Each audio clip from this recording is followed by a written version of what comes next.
भले ही राजस्थान कांग्रेस में 34 दिनों तक चले सियासी घटनाक्रम का पटाक्षेप हो गया है, लेकिन पार्टी के भीतर चल रहा संग्राम अभी भी जारी है। कांग्रेस आलाकमान के समक्ष राजस्थान में अब सबसे बड़ी चुनौती मंत्रिमंडल विस्तार, राजनीतिक नियुक्तियों और कांग्रेस की नई कार्यकारिणी का गठन करना है।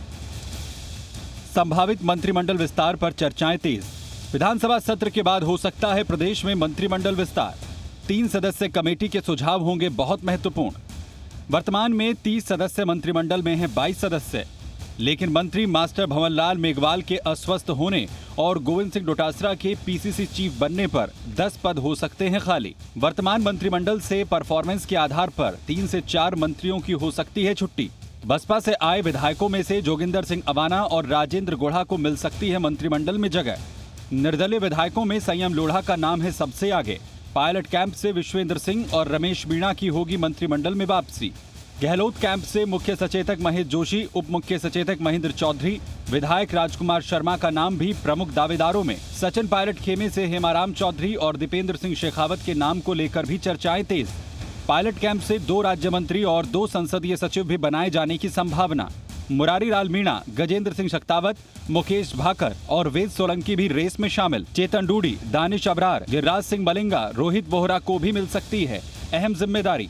अशोक गहलोत के सामने सबसे बड़ी चुनौती 1 महीने तक एकजुट बनाए रखने वाले कांग्रेस बसपा से शामिल हुए 6 विधायकों और 10 निर्दलीय विधायकों को सत्ता और संगठन में भागीदारी दिलाना है।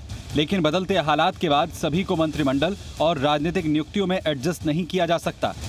वर्तमान में राजस्थान सरकार की अगर बात करें तो 30 सदस्य मंत्रिमंडल में 8 पद रिक्त हैं। इसके अलावा मंत्री भंवरलाल मेघवाल लंबे समय से अस्वस्थ चल रहे हैं, यानी मंत्रिमंडल विस्तार में 9 नए मंत्री बनाए जा सकते हैं, जबकि पीसीसी अध्यक्ष बनाए जाने के बाद गोविंद डोटासरा से भी मंत्री पद लिया जा सकता है, यानी मंत्रिमंडल में खाली पदों का आंकड़ा 10 हो जाता है। इसके अलावा 3 से 4 नॉन परफॉर्मर मंत्रियों की छुट्टी हो सकती है और करीब 5 मंत्रियों के विभागों का कामकाज बदला जा सकता है। राजस्थान में करीब प्रदेश स्तर के 40 ऐसे बोर्ड हैं जहां राजनीतिक नियुक्तियां की जानी हैं। साथ ही प्रदेश की नई कार्यकारिणी में संगठन महासचिव से लेकर पीसीसी में वरिष्ठ पदों पर जगह बनाने और जिलों से लेकर ब्लॉक स्तर तक अपने नेताओं कार्यकर्ताओं को एडजस्ट करने के लिए भी अशोक गहलोत और पायलट की पूरी कोशिश रहेगी। सूत्रों की अगर माने तो पायलट खेमा कोशिश कर रहा है कि बर्खास्त मंत्री रमेश मीणा और विश्वेंद्र सिंह की बहाली के अलावा सचिन पायलट के विभागों को मिलाकर 3 नए मंत्री बनाए जाएं। पायलट कैंप की मांग 2 डिप्टी सीएम के पद को लेकर भी है। सूत्र बता रहे हैं कि राजस्थान के बजाय पायलट अब केंद्र में संगठन में काम करना चाहते हैं।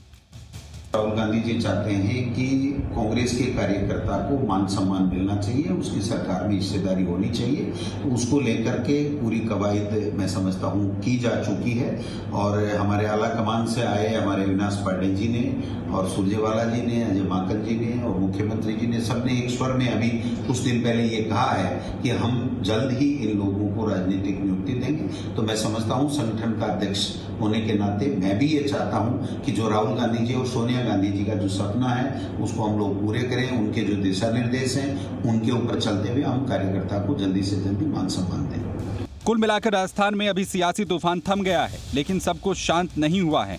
अब ये पार्टी आलाकमान यानी सोनिया गांधी, प्रियंका गांधी और कांग्रेस के 3 सीनियर नेताओं की कमेटी पर निर्भर करेगा कि वो अशोक गहलोत और सचिन पायलट कैंप के बीच चल रही इस खींचतान को कैसे शांत कर पाएंगे। सुशांत पारीक, जी मीडिया।